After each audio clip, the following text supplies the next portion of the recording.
Okay. We actually started part 3 with forgetting to turn the camera on, but luckily we only made it 2 seconds.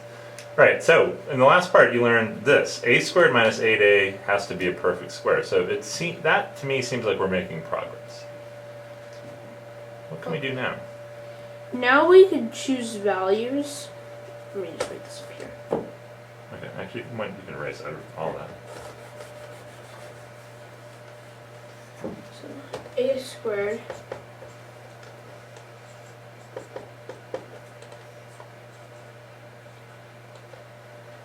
and we know all of these are integers. Right, that's right. Okay. So we could start to choose values for b. Because I see a value that works when b is 0. Okay. A is 8. All right.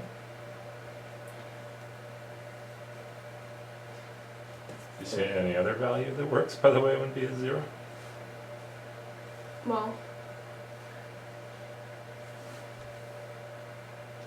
so a squared minus a squared equals 8a.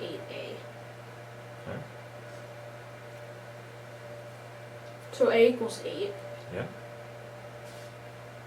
Well, a equals negative 8 wouldn't work. No.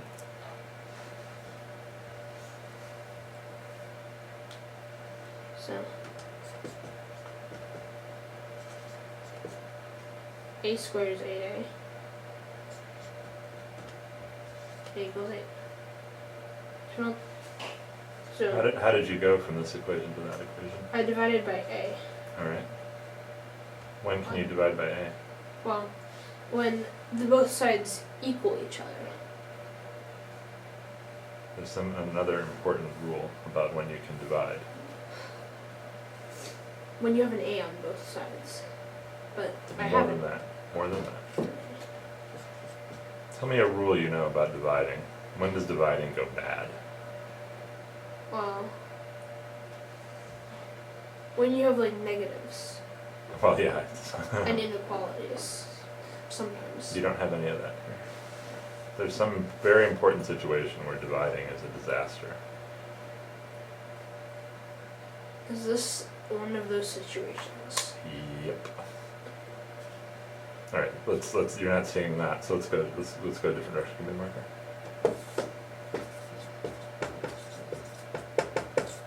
Solve this by factoring instead.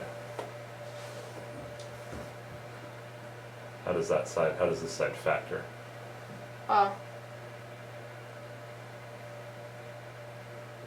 I don't know that it, well, actually, it's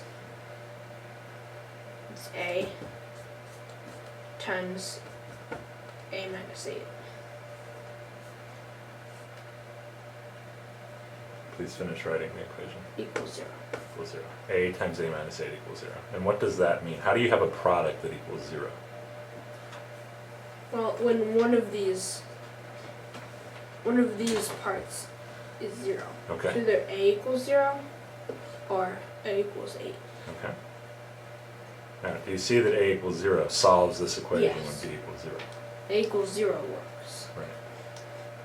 Now, what went wrong here when you divided out by a? Well, this only gets you positive. This would get you positive because, well, maybe not. But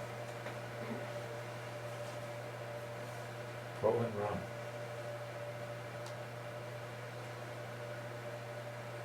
What's the root you didn't forget, you missed?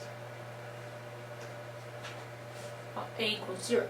Okay. What did you divide by? I divided by 8, but I can't divide by 0. So, what happened? So I can only divide by one of the roots. Okay. What happened? What's a rule about division that's really a big problem? You can't divide by 0. You can't divide by 0. Okay. What's one of the roots here? 0. What happened when you divided? Well, I got a equals 8. Okay. And so what happened?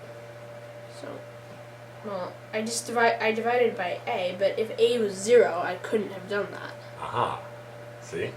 You think I can just divide whenever I want? Oh, no, you can't.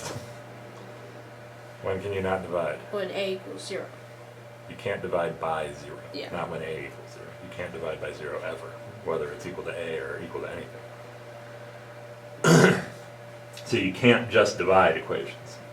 That's part of the reason factoring is a useful way to solve equations, because when you are dividing ever, sometimes really weird things happen. Okay. So now you found when b equals 0, we got that. I'm gonna write down all the roots. All right, let's move on to part B.